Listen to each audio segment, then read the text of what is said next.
Regulation H is back for in-person events starting September 1st. We start the 2026 VGC season with Regulation H. So to get everyone started with the second part of this regulation, I have put together 10 cores that are versatile and have done well in the first part of Reg H. Personally, I'm excited to see how the second part of Reg H goes. When Reg H originally ended, the meta didn't feel solved at all. So without further ado, let's get the heck into it. The first core I want to talk about is the P2 Ursaluna Goldie core. We saw this core get top 8 at Baltimore. I believe 3 teams rocking this core got top 8 at Baltimore, and please correct me if I'm wrong, but I think Baltimore was the first Regulation H regional. And this core usually has a Incineroar and a Amoonguss and a none other than Flamigo attached. However, we did see in Baltimore this core with Tyranitar also get top 8.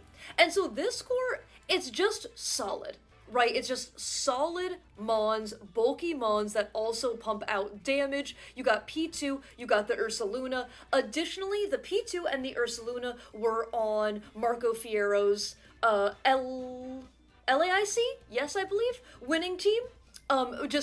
That team was a Sun team. So that kind of shows how versatile the P2 and the Ursaluna can be. I think it makes a lot of sense to put these two Pokemon with the Golden Go. You have your slow mode in the P2 and the Ursaluna, but then you have the Golden Go, which you can run pretty speedy, so that outside of Trick Room, you also have the advantage. Additionally, I do want to point out a lot of Golden Go's will run, even though they have a good bit of bulk and are Terra Steel, they will run a damage enhancing move, something like the Metal Coat, or we would even see Life Orb or something like that. That way, if you aren't in a spot to be clicking the nasty plot button, if you aren't in a spot to be getting nasty with it, plotting nastily, if you will, then you will still be able to pump out a very reasonable amount of damage and you don't rely on the setup. So I think seeing the P2 Ursaluna do so well on various teams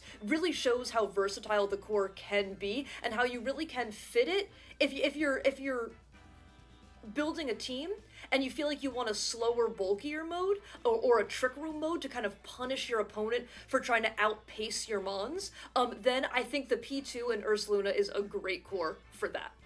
The next core I'm going to be talking about is none other than, Tailwind, Sneasler, Blood Moon, Hyper Offense. And this is the core that did get top 4 at Sacramento Regional, I do believe. But we've seen many variations of this team do well in various tournaments, whether they're online tournaments like the global challenges or grand challenges, or whether they are regionals. So this version of the team is running Psychic Seed Unburden with Throat Chop, Dire Claw, Close Combat, 252 out here, baby, my favorite. Then with the Sash and DD Helping Hand, Trick Room, Expanding Force, also 252. We got the Ursa running Max Speed, however, Modest Nature, and the Life Orb, Terra Normal, for the damage. Just to be clear, we have Blood Moon, a 140 base power BP move with Terra Normal and just stab, so you have double dip stab and you have Life Orb. You can also click Helping Hand. I truly don't know what Pokemon would live this. Resisted hit means nothing to a Blood Moon or Ursaluna. And then you do have the Talonflame Covert Cloak so that you can dodge that Fake Out, still be able to set your Tailwind. With Tailwind, Will-O-Wisp, Dual Wing Beat, and Flare Blitz. I really like the Will-O-Wisp here as a way to kind of be able to mitigate some physical attackers. But we've seen versions of this team with Scarf and DD. We've seen versions of this team with, well, it probably would always be Psychic Seed on the Sneasler, but Sash Sneasler is not uncommon. There's probably versions of this team if you feel like you don't want to run double attack. Taunt Talonflame could also be quite good, especially if your opponent wants to click Fake Out, but you are cloaked covertly so you don't get flinched, and then you can taunt them back. That could be great for Amoonguss, that could be great for Trick Room, or even great for setup mons. So I think that there's like a lot of ways that you can kind of play with this core, and we've seen this core do well multiple times as kind of hyper offense, Sneasler, Male, and Deity. You could also run, instead of running Protect, or instead of running Helping Hand, you could run Imprison, so you could be Trick Room Imprison with the Indeedee, and then you're guaranteed to live on your Sash, so, even if they attacked into you, then you'd still get your Imprison off, all that kind of stuff. So, I think this is another core to explore. I know I personally, when I'm getting back into a format, or when I'm getting into a new format, I usually love to hit up some hyper offense to just kind of understand how the format works a little bit. Quick wins, quick losses too, but it's definitely a great way to kind of get back into a new format. So definitely wanted to shout this core out. Chat, you knew the Bird Bridge was coming, right? Bird Bridge is an absolute menace in Regulation H. It's very, very powerful. If you have played any Regulation H, you are probably not surprised to see this on the list. I also think that Bird Bridge, when I say Bird Bridge, I do mean Pelipper or Chaladon, is another very versatile core. You can run a rain team, right? With the I have Basculegion on here as well. With the Basculegion, choice, Swift Swim, choice band, so you're going double speed and you're doing a lot of damage, but also if you lose the double speed, you have access to a really pretty powerful, priority move. But also, we saw Palafin. We saw Palafin do well at the end of Reg H. Amoonguss is very often on rain teams. Golden Go is another great option for rain teams, right? And it makes sense. People have been putting a good grass type and a good steel type on rain teams since way before I started playing. I don't know, 2013, 2014? I'm not, but for a very, very long time in VGC. And it makes total sense, right? Both of these two Pokemon are weak to fire types, but you have the Rain to weaken the fire type move and protect these two mons. Additionally, the Golden Go, a steel type, not only are you weak to fire, but you are also weak to ground. So, who wants to bring a ground type mon into a rain matchup, right? Again, it's a little bit different now that we have Terra, but it just feels like rain protects the steel types and the grass types so well. You make these two Pokemon, Amoonguss and Golden Go, who are so powerful, so incredible, you make them even more of a threat by protecting them. But I do want to touch on the Pelipper Arch. We saw this duo do fantastically, both in best of 3 open team sheet tours like regionals, as well as, I believe Bird Bridge did get second in one of the Grand or Global Challenge. I can't remember which one, but did get second in one of those. And just yeah, it makes sense, right? Pelipper gives you weather. Pelipper gives you speed control in Tailwind. Pelipper also gives you Wide Guard. But additionally, Pelipper gives you a really powerful flying type move that can be great into annoying grass types that could be annoying for rain comps. Additionally, this Pokemon is wild. I'm not going to spend too much time talking about Archaladon because it's so wild, but okay. First of all, let's look at Electroshot. 130 BP, 100% accurate, hello. Meteor Beam could never. But usually also raises your special attack by 1, and it takes 2 turns to charge. However, not in rain. No charge in rain. So every single turn, as long as rain is active, you can be clicking a 130 base power move, as well as getting a special attack boost. That's already absolutely wild, and then you give this Pokemon stamina. This Pokemon's defense is raised by 1 stage after it is damaged by a move. That is any damaging move, you are boosting this Archaladon. So let's say you want to snarl down Archaladon, right? You want to snarl down the Archaladon, make sure that you're keeping up with their boost and they can't get momentum. Oopsie, Archaladon also gets Body Press. So you are now just boosting up their body press, and additionally, if you are relying on largely physical attackers, you are just making this Archaladon harder and harder to KO. This Pokemon is a little nutty out here. So, the Bird Bridge is a really powerful core, and then Rain enables a lot of other very, very good Pokemon in Regulation H, just making it a very versatile, and you can also put Bird Bridge with completely not rain-related Pokemon. But I just think this core is so versatile, it's so good, so I needed to give it a shout here. Now, we got some fun in the sun. So this is this is a core that was part of the team Marco Fierro used to win LAIC, and this core is once again so wildly versatile, right? Like, you might not think so, but sun, again, weather is a big part of Reg H, and sun is wildly versatile. So you have Charizard. Let's just go over these damage modifiers real quick. Choice Specs boosted, Sun boosted, Stab, and then Solar Power boosted. Fire moves. Overheat. Right? Like, this is doing so much damage. And you have your Sunsetter and your Torkoal, and this Torkoal is a little different than we see a lot of kind of like Trick Room Sweeper Torkoals, although I do think a Trick Room Sweeper Torkoal could absolutely work with the Sun Core as well.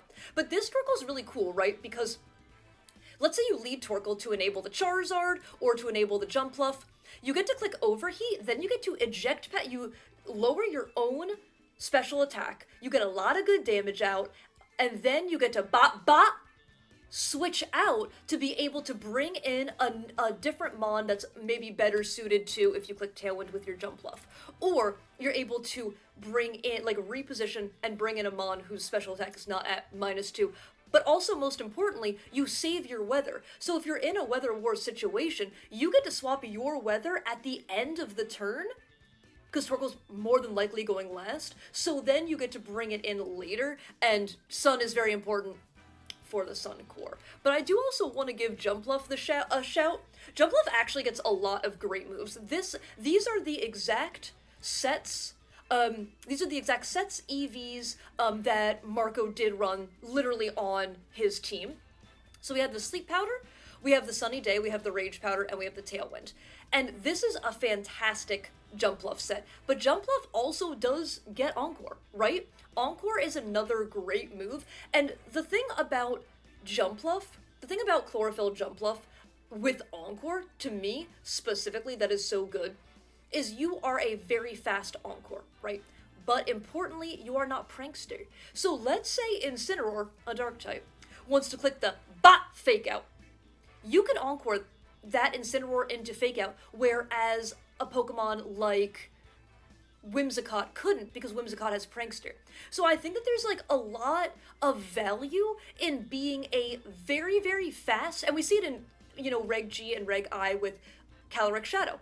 I think there's a lot of value in being a very fast Encore Mon, but not being Prankster. Additionally, I do want to shout, so the remaining Pokemon on Marco's team were Ursaluna, P2, and I'm just forget, the last Pokemon is slipping my mind. I will put it on screen here. The last Pokemon is slipping my mind. But, JoeUX9 also got second at a Reg H regional with a different Sun Core. So had the Torkoal and the Jumpluff, but was rocking the Hisuian Typhlosion, King Gambit, and,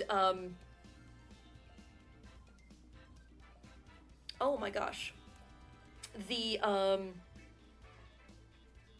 Garchomp. Oh my gosh. And the Garchomp as well. So again, we saw two different Sun Cores be very, very good. Additionally, I would like to shout another Sun. So a hard Trick Room team did do very, very well at a Reg H regional as well, like Psy-Spam hard Trick Room, but with a Torkoal and Charizard mode. So there's so many, and that's what I mean by versatility, right? There are so many ways to run these Pokemon and to just mold these cores to fit the meta, to fit how you play. So again, I had to give the Sun and I had to give Jumpluff a shout on this list. Sneasler plus Dragon is the next kind of core that I do want to cover. I believe Michael Kelch, Derbesti, did have Sneasler and Dragapult on his team that did very, very well at that actually got, I believe, in total 1,000 championship points. I could be wrong. I will fact check that, but I do think so. And so I just think, I mean, I guess you could run both the dragons, but I think largely you would be running Focus Sash. Wrong. Hello. Focus Sash. Coaching. Sneasler. So that way, if your opponent wants to take a turn to double protect, or if your opponent wants to play passive, you can get a big coaching off on a banded Dragapult. Dragapult cannot be intimidated because of clear body, so is a fantastic option. You have your pivot move, you have your smart targeting Dragon Darts, you have Phantom Force, and then largely you will have Terra Blast, you'll be Terra Ghost, so that way you have a powerful Ghost type move that can hit the same turn. Additionally, if you do Terra Ghost and you do click Terra Blast, you get that spicy double stab boost as well. So this core, and then for the Dragonite, you can be Protect, Haze, Tailwind, Scale Shot. You can click Coaching next to Scale Shot, and the Scale Shot's very important, right? As we see more Sash Sneaslers come into the meta and be very popular, I can guarantee ya, you have heard somebody complain about Dire Claw. I can guarantee ya, you've heard somebody complain about Sneasler. So, I think Scale Shot is a fantastic way to be able to deal with Sneasler, right? You are able to click your Scale Shot, break the Sash, and because it is a 4 to 5 hit move, sorry, it's a 2 to 5 hit move. I was just saying that with the loaded dice. With loaded dice, it is a 4 to 5 hit move. Then you are able to KO the Sneasler. You don't have to worry about breaking the Sash because you're hitting it so many times that you can KO it. So I think that the Dragonite is a very, very important mention here, but I think this works. I do think the Dragonite and the Dragapult do play differently, but I kind of wanted to smush together Sneasler plus Dragon, if that makes sense. And again, I think this core is very, very versatile and can fit on a lot of different teams. Okay, chat, you knew this was coming part 2, but I gotta give a shout to Spam and Hard TR, right? Like I was saying, we saw Hard TR do well, with Torkoal. Obviously, I think Torkoal's a great put on this team, gives you a mean Trick Room Sweeper, also gives you Weather Control, which can be very important. But for this, I'm kind of talking about just the Spam kind of core, and then I added an Ursaluna here to be Trick Room. But, you don't have to have an Ursaluna. You don't have to have a Gallade. You could have Indeedee and Gallade. You could have Indeedee Hat. There's also Armarouge. There are so many good Trick Room Spam abusers out here. So you can have the Gallade. I really like Clear Amulet Sharpness. This gives you a great physical option in Trick Room that also benefits from the terrain. Additionally, I do want to point out Sacred Sword. I was literally just talking about earlier in this video how much of a menace Archaludon can be when their defenses get boosted, right? But Sacred Sword lets you hit super effective and just cut through those defense boosts. So I do think Sharpness Gallade is putting in a lot of work here.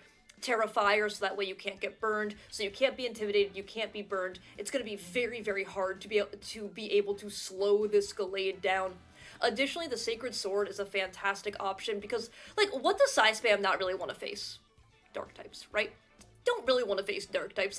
Hat does have, Dazzling Gleam that is stab, but being able to hit with a super effective Sacred Sword can really, really change everything because, let's take one of the most common, probably two of the most common dark types in the meta would be Kingambit and would be Incineroar. And both of those mons, thanks to their secondary typing, take neutral from Expanding Force.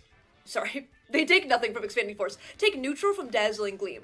However, Incineroar takes super effective from Sacred Sword, and Kingambit takes 4 times super effective from Sacred Sword, and both of those Pokemon, I think, if you are running Spam Hard Trick Room, I think your opponent, if they have a Kingambit or if they have a Incineroar, is very much going to want to bring that against you because it's good. but then you just have your Sacred Sword, you can force them to Terra out of their Dark type, and then boom, hit them with fat Expanding Forces.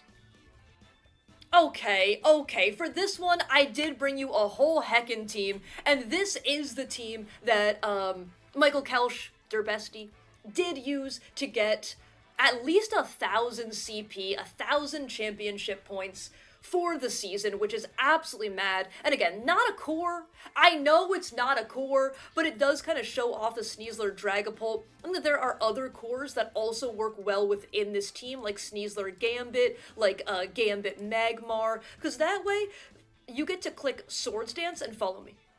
That's already a fantastic combination. The Magmar has Vital Spirit so that you can't be put to sleep, making a Moongus sad, making Jumpluff sad. So I think there's lots of different cores you can take from this team, but I really just wanted to give this team a shout because this is kind of, in my mind, also like Reg H balance adjacent. It feels balance adjacent, but it also feels kind of it's definitely not hyper offense, but it also feels like you have the go mode, which is what I really like. I think it's really nice to have the go mode in like the Sneasler and the Dragapult, but then you can also have a slower mode in the Rillaboom, Gambit, Magmar, all that kind of stuff. I just think it's a very, very solid team. I also, like, these are the EVs from his team as well. This is the exact paste from his team and everything like that. So I think there's lots of ways you can also run this, if you wanted to change some things up for your play style, but I really just wanted to give this team a shout because I think within this team, we can kind of pick out a couple cores that can work on other teams or that can work well kind of by themselves and everything like that, but work phenomenally when put together. As we do have, I believe we have the Fantasy Core, Fairy, Dragon, Steel, we have the Water, Fire, Grass core as well, so also just utilizing very good defensive cores as its backbone. Really solid team.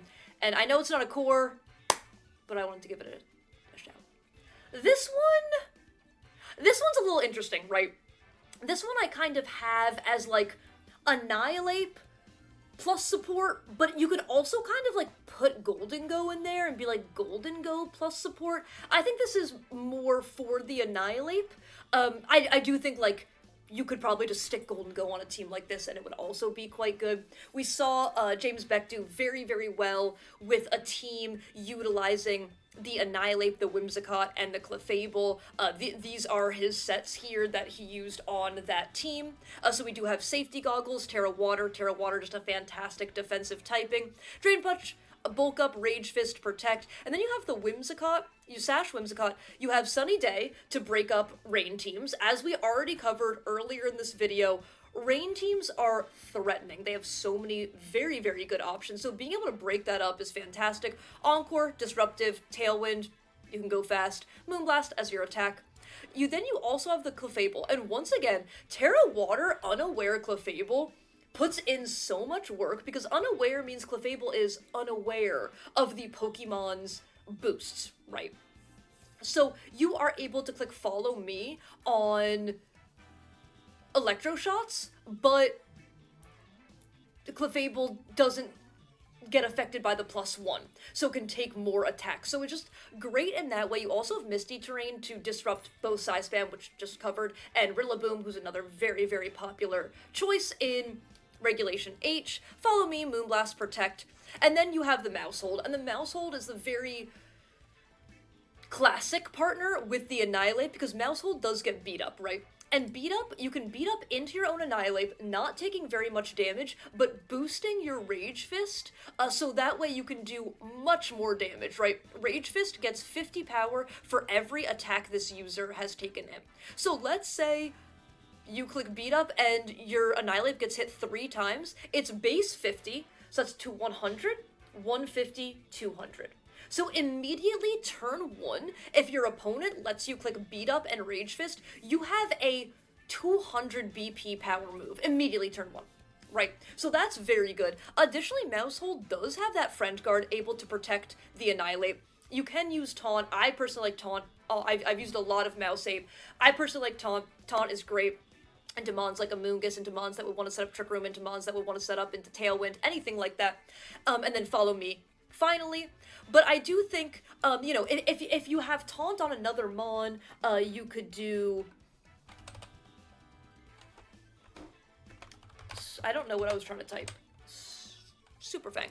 I think Super Fang is another great option here. So you set your mouse hold up so it's faster than your Annihilate, right? You can click Super Fang, taking half of the opposing Pokemon's health, and then clean it up with your boosted Annihilate. If you don't think Annihilate's gonna pick up the KO, then you can easily double up KO, you know? So I think that that's a great shout. And I just want to say, like, additionally, you know, Goldie is another mon that can set up and just be devastating. Absolutely devastating. You have Make It Rain as spread damage, 120 base power, 100% accurate, literally can't miss. It does lower your special attack by 1 stage, but that's why you plot on them nastily. Right. Like, I think Golden Go is one of the best Pokemon in the format. I do not think that is a hot take literally at all.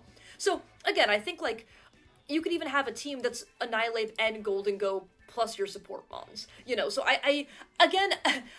this does feel like a core. Originally, when I was setting up this video, this really just started as Annihilate Mousehold, but I really wanted to give, like, other supporters and say it's not just Mousehold and Annihilate. Like, Annihilate can succeed with these other supports, and I think Golden Go also fits very, very well in the team. That way, even if you wanted to have a team like this, you have your physical attacker set up, and then you have your special attacker set up. And I think it just, like, makes so much sense. Okay, this one definitely, you very well could and would see this at a open team sheet best of 3 tour. But this one is this one is a largely for closed team sheet, and this one, look, if you've played enough closed team sheet, if you've played enough ladder in Reg H, I can nearly guarantee you have faced what I call fake Mouse Ape, right? When you see Mouse Ape, like we literally just talked about, would this like to work or not? Okay, there we go. Like we literally just talked about, the Mousehold is support, it sets up the Annihilate, right? So when you see team preview, you adjust your game plan with that knowledge. However, could I interest you in Annihilate wearing a cute little scarf? And then you can click Coaching into Wide Lens, Pop Bomb, Terra Normal Mouse, and cause chaos? I mean, it doesn't even have to be Pop Bomb. You could just, oops, steal a KO immediately. Your opponent's Pokemon, that's mine now. It's actually KO'd immediately. So you can KO something immediately, then click Pop Bomb with your mouse. Your opponent's not expecting it at all. Look, do I think it's one of the most consistent cores? I don't, but I do think it's really funny and a little funky to play around with. And, you know, depending on if we have a global challenge, which I don't think we would as we have Reg J on ladder, but if we have a global challenge in Reg H, this is just a funky little core I kind of just wanted to talk about. Hey Pip, do I have to cover this last one? Okay, fine. Chat.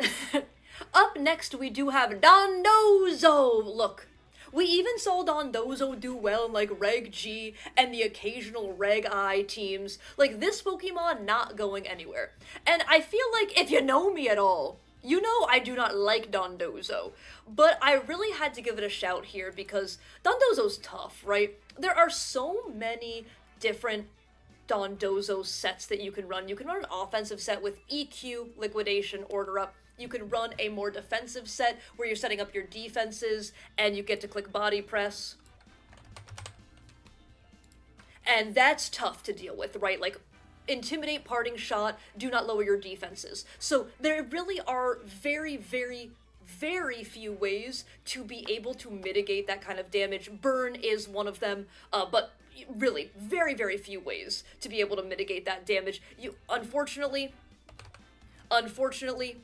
Dondozo also gets Rest just to be a menace, but I think one of the real reasons Dondozo is a menace, one, like I said, very versatile, you can run it in so many different ways, but two is because it just creates a 50-50, right? Let's say you lead with Dondozo Glamora, the worst. It's immediately 50-50, right? As the opponent, you're thinking, okay, well, I can attack into the Glamora and maybe pick up a KO while they protect the Dondozo. That would be great, because Dozo doesn't have boosts yet. You want to keep that safe. But if I double into the Glamora, then they can just swap in their Tatsu, the Dondozo eats the Tatsu, and then I have fully whiffed on my attacks, and the Dondozo gets to attack 5 free. Literally, the freest attack.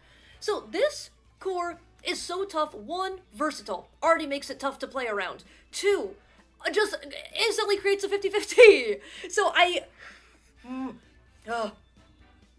not gonna lose it. I'm not gonna crash out. Chat. Dondozo mentioned immediate crash out. Okay. So I really had to mention Dondozo here for that reason, much to my dismay, my horror, if you will. But Dondozo is the last core that I did want to cover, and I do want to touch on Tatsu real quick. And once again, similar to Dondozo, Tatsu, you can run a bunch of different sets, like, you know, you have Focus Ash, like, even gets Taunt, you know, which is a fantastic support move. Draco Meteor, Muddy Water. Muddy Water is one of those moves, it's 90% accurate, right? But it has a chance to lower your opponent's accuracy, and then they may never hit a move again. Like, where there's a Muddy Water, there is simply a way. So having a Pokemon that can just claw a game from the clutches of defeat, very impressive. And then, you know, you have the Choice Scarf version, Hydro, Icy, like, Choice Scarf and a speed control move, that's also a great combination. Muddy Water, powerful Draco Meteor, you know, just Dondozo Tatsu just is, unfortunately, a very good core. It's versatile, and for better or for worse, it can fit on genuinely a decent amount of teams as well.